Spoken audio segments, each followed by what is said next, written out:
So, hello and welcome back to another episode of the Turn 5 podcast. Sadly, however, we're even more stinted in our appearances than last week. So there's just me and Ben this week. I have, however, been sent some thoughts by Alex, so we'll give you his opinions on the race as well. But Ben, kick us off. What did you think of the Mexican Grand Prix? Well, where do you start? At the start, probably, and that's it. Yeah, it was a lap one, turn one, pretty much done at that point. Yeah. I mean, yeah, there was. Are they going to catch? Are they not? But it never got within. Okay, Perez at the end was probably the only bit of action that was. I feel like that was probably more the crowd's involvement, though. Yeah. Yeah, it was. Everything happened at the start, and then after that, I think even commentary said it. Like in the 12 laps from after the safety car came in, the top 5 stayed exactly as they were, and Max was just a million miles out in front, comfortably ahead of everyone else. But yeah, it was. I don't know. I feel like the Honda power unit has such a good advantage at altitude that we're now running the risk that Mexico is going to become boring unless everyone has a Honda power unit in the car. Hopefully next year it'll be better with the new cars. Yeah, fingers crossed. Alex has said that everyone expected Red Bull to be strong, but they were miles clear. And if they continue that form at Brazil, it could be over, because Max could mathematically win the title in Qatar if he wins Brazil, which is huge. He's also made a good point about the first lap of both Merc drivers could have done more to stop Max from coming through. Bottas quite literally left a door open for him on the outside of turn one. It was already, the move was kind of done before he even got to the corner in a way. Yeah. Just the fact that he was alongside allowed him to do it. But oh god, the fact that we all know it's such a long run down to turn one that you don't let them get alongside you. Yeah, but at the same time, it's like, do you want to? Because Bottas was covering the inside in that respect, and more often than not, we see that the inside is the best line to make the offensive moves. So I know he's in front and therefore defending, but because Max has the slipstream, it is more of an offensive move from his side of things because he knows that Max is going to have that advantage. So. Yeah, it was still an odd one. I probably would have, if I was Merc, I'd have probably tried to box Max in, if possible. Yeah. I mean, you've got a front row lockout, which nobody expected. You could quite literally just have Hamilton come across, and then Max is just stuck. Yeah, it's like, and at worst, or something in 2018 or 19, where you see him just squeeze Lewis off. Yeah. I was fully expecting Bottas to do that. It was like, no, come on, Max. See you later. But I mean, in the worst thing that would happen in that scenario is you let Perez through into the lead. And the Red Bull are not going to favour him. I know he's one of the, I think it's pretty much just him, Hamilton, and Max that can now mathematically win the championship or something. Oh yeah. But they're still not going to favour him when Max is out in front of the championship. Oh. Obviously, it's a very different story if it's, him, then the two Mercs, then Max. Then it's a kind of we'll take it. But yeah, it was an interesting... a slight, I want to call it a slight mess up from Mercedes in terms of strategy, but at the same time, that's just, a driver. And it's going to be one of those things that you could do it 100 times and 49 out of 50 it works for you and you stay ahead. 49 out of 50 it doesn't work for you, you lose the position, and 2 out of 50 you either get crashed into or crash into them. So you know, it's such a hard one to judge, especially when you think about how much time they have to think about it. Like, it's the complete opposite to a circuit like Monaco, really. There's like the 100-meter dash down to turn one, and then it's everyone's just trying to like jockey for position but stay out of trouble because there's no room anywhere. Whereas now you've got like a kilometer and a half of just like, right, so where's everyone going? So, but that's the thing, that pretty much all of the overtakes seem to be done slipstream DRS down into turn one. Like we saw, I think it was Ricardo that absolutely steamed past.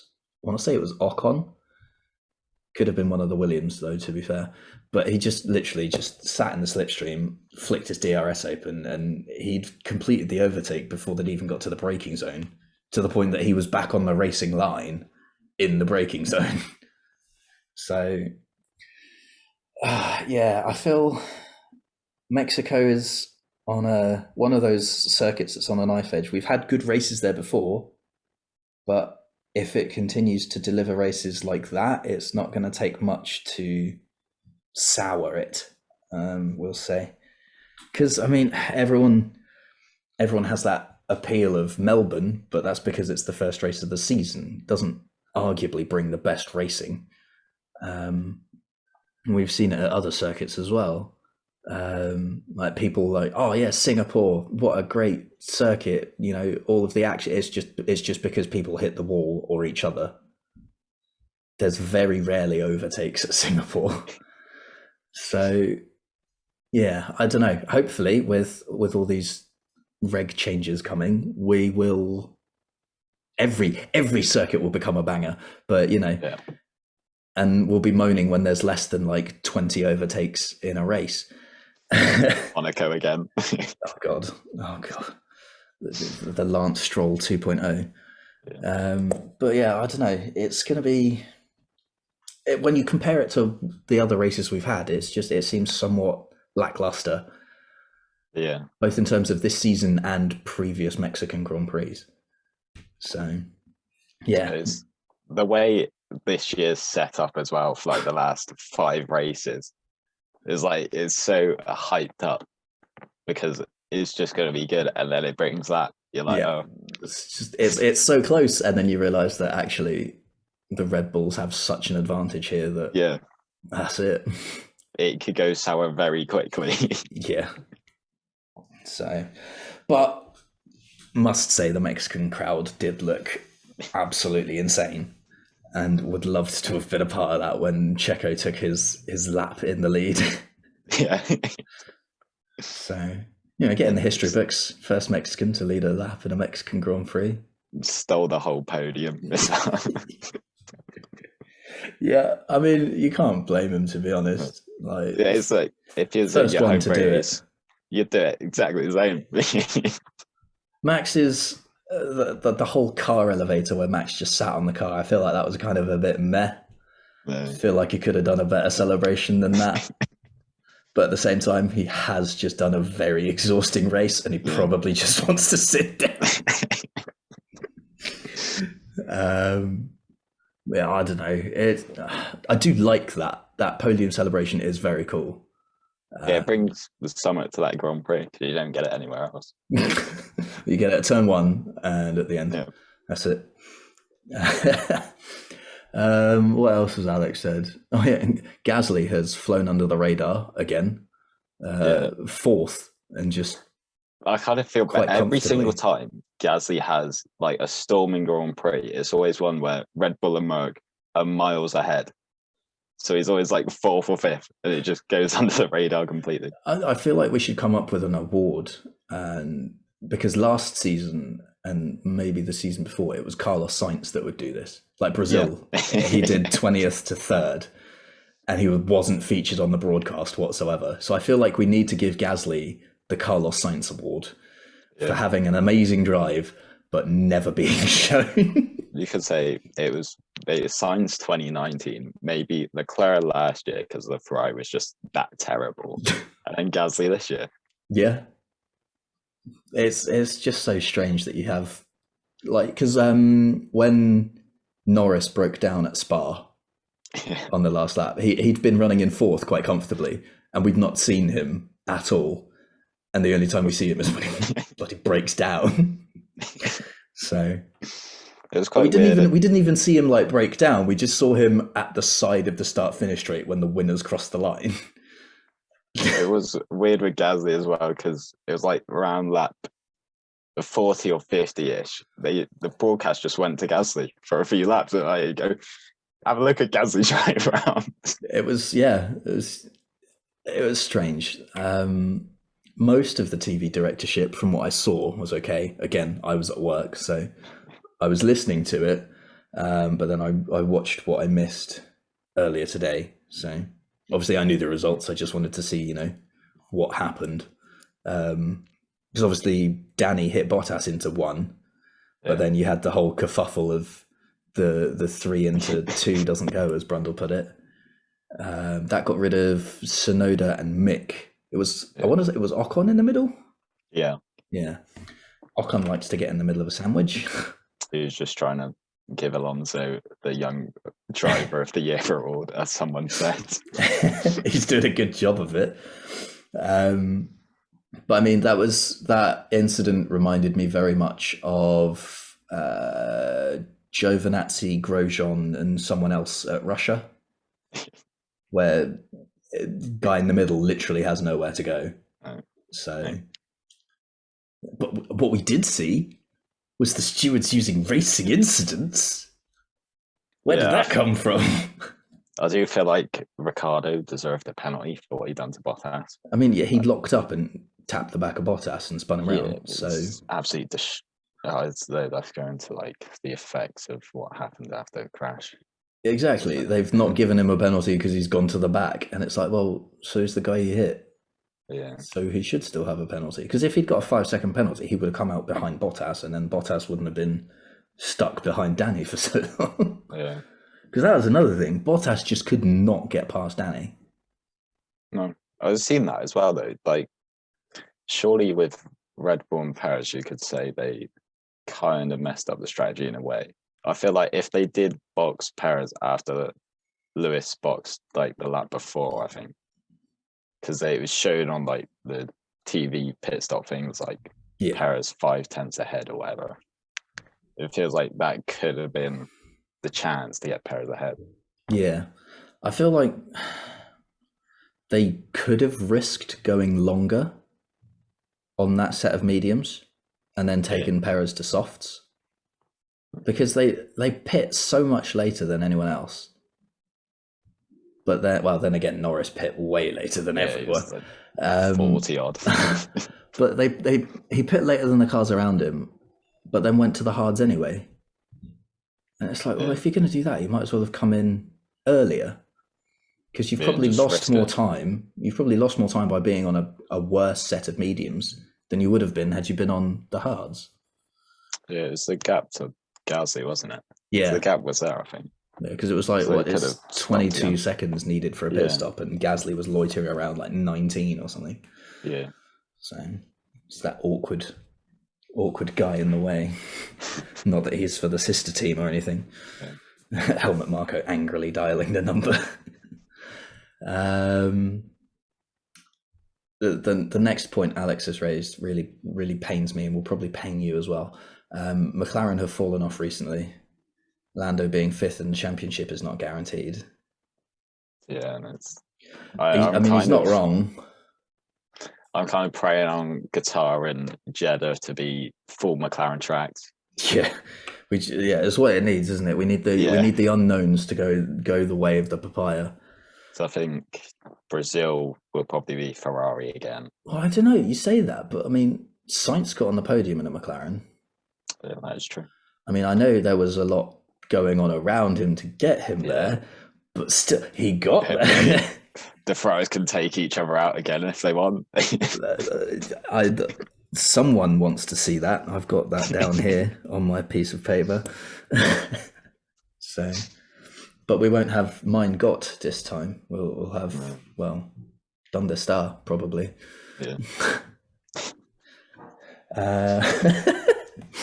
I don't know the French version of it, but I feel like that's what Charles would default to. Sacre bleu. I mean, yeah, that would work. That would work.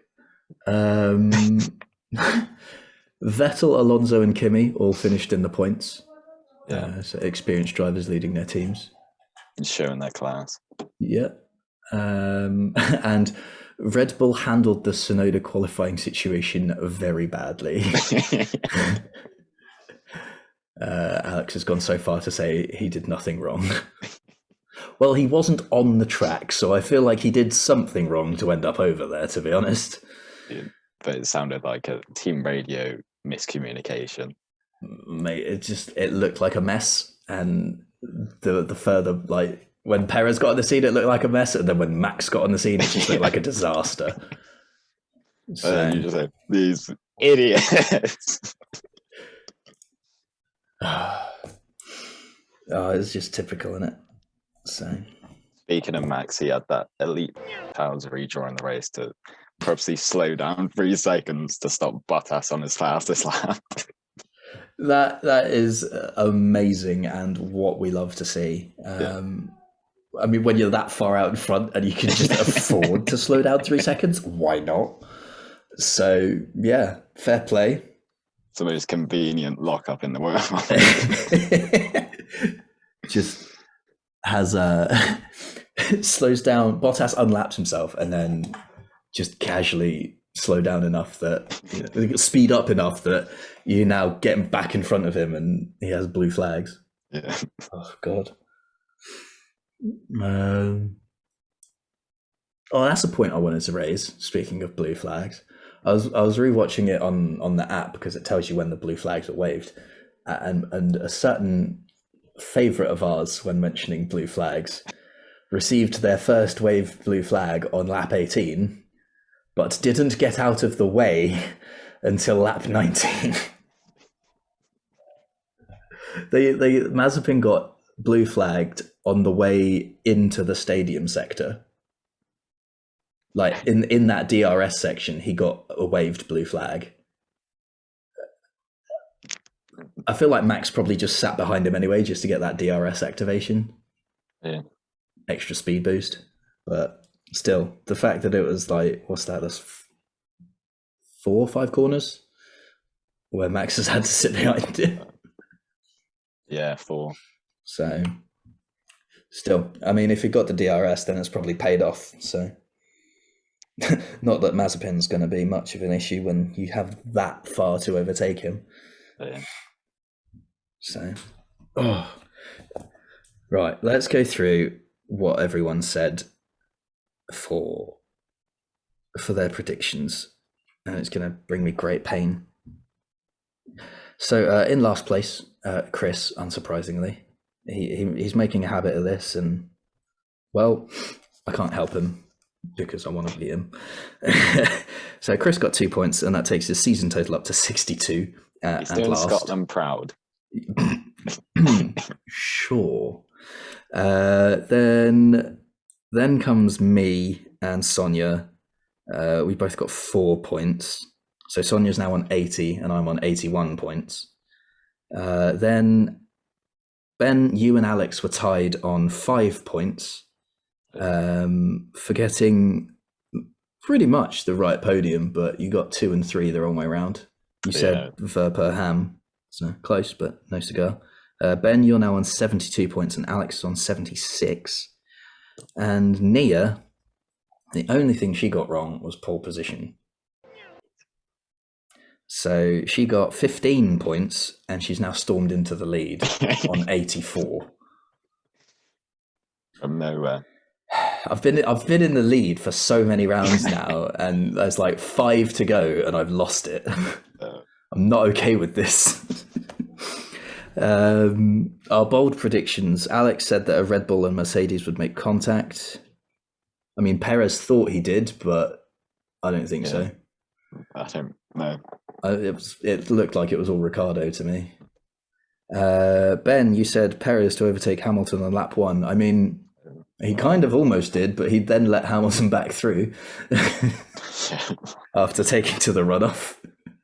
Yeah, that's true. Chris said... Take half a point. You'd be so lucky. Chris said Bottas and Verstappen to go bowling. So I gave him half a point because Bottas got bowled. Yeah. I mean, Ricciardo lock up into hit is pretty much what we described as bowling, isn't it? Yeah, but I'd say that's Ricciardo bowling and not Bottas. True, but Chris went for it was just going to be those two that collected each other sort of thing. So I'll give him a half, but I'm not going to be any more generous than that.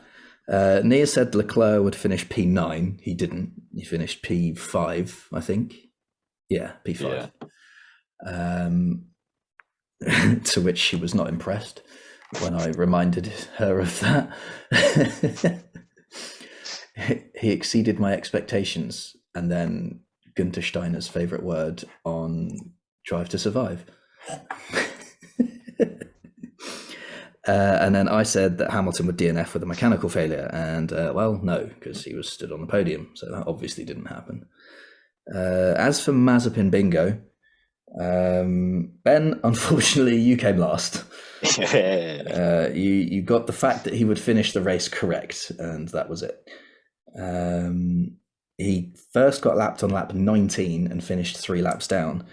Alex, therefore, has won because everyone else said he'd finished 3 laps down, but Alex was the closest by saying lap 20, which is so close. But other than that, I think that pretty much brings us on to upcoming, doesn't it? Yeah. Because there wasn't actually that much that happened in the race. So moving on to Brazil. Yeah, Brundle's grid walk as well again with the Oscar. Oh, it's funny. He speaks to an actor, I think, who won an Oscar, and then he could walk away with it, but doesn't. And then there's some blonde guy, I don't know who he is, but it's like, I can't take that. It's like, you can because you just did. Oh, he's become such a legend just from Austin, and now it's just carrying on. 2 grid walks and they're already iconic. Oh, mate, it's so good to have it back. But I mean, wait, what time does the Brazil race start? And am I going to miss yet another Grand Prix? I have a feeling I am. It's normally in the evening. Yeah, and that's when I work. Or at least that's when I start work. I finish work late evening. That's such a pain in the arse time. The race is 5 to 7. Yeah. And I work 6 to 11. Damn it. The sprint race is 7:30 till 8. That's annoying as hell because I'd take my... Why can't they delay everything by an hour? That'd just be so nice for me. It's going to be like that till the end of the season as well. What's Qatar looking like? What are the timings there? That's about the same as Brazil. Is it? Sure. I thought that'd be further ahead because we're going. But then again, it's night race, isn't it? Yeah. Wait, is it night race for Qatar though? It's got to be, surely. I'm just thinking like Sakir last year. Yeah, we've had Bahrain in the day before though. Yeah. It's a 2 p.m. race for Qatar. I can watch that one. Then Abu Dhabi. Nope, Saudi Arabia next. Saudi Arabia is as an evening race. So it's 5:30 to 7:30. Yeah. Abu Dhabi's much the same. Oh wait, no. It's earlier. Oh, it is earlier. Yeah. Oh right. So Saudi Arabia is going to be a night race, and then Abu Dhabi. Oh yeah, because Abu Dhabi sort of goes into night, doesn't it? Yeah. So that's 1 till 3. Okay. Well, that sucks for me for this weekend, but I should be able to see most of the rest of it. Well, I mean, at least I get to see the season finale if it goes down to that, which it looks like it's going to. So, phew. Right. Then it's Brazil, and you know what that means? It's the return of sprint, which means we have to predict not only pole position, but also the speed king. So, who's going to be your speed king? Verstappen. Okay. Who's your sprint winner? Lewis Hamilton. And what's your podium? Verstappen, Hamilton, Bottas. Okay. Let's go through everyone else's because they've kindly sent me theirs and then, told me they were busy and can't come on.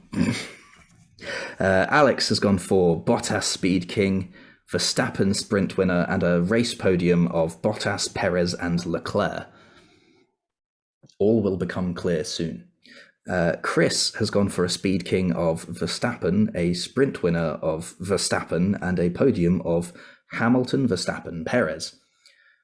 Nia has gone for Speed King Verstappen, sprint winner Hamilton, podium of Verstappen, Hamilton, Bottas. Sonia has gone for a Speed King of Verstappen, a sprint winner of Verstappen, and a podium of Verstappen, Hamilton, Sainz. And I have gone for a Speed King of Verstappen, a sprint winner of Verstappen, and a podium of Verstappen, Hamilton, Perez. Ben, I need your bold prediction, please, sir. No retirements during the race, not the sprint race. Okay. I'll just put GP in brackets, so I know. Alex has selected his bold prediction, which you may have figured out from his podium prediction, but he's specified that because it is a sprint weekend, there will be a Hamilton and Verstappen collision. I mean, we've had two, and there's been two, so it's kind of hard to fault the logic at that point. It's almost like going to Singapore and being asked if there's going to be a safety car. It's not if, it's when. Chris has gone for a Ferrari double DNF. So he is the one that wants the repeat of 2019. Nia has raided the medicine cabinet. She said an Alfa Romeo is going to get into Q3. And I have said that Verstappen will top every session, and I've specified that is Q1, Q2, Q3, the sprint, and the race. Because we know he doesn't really bother with free practice that much. So I thought I'd cover myself off there.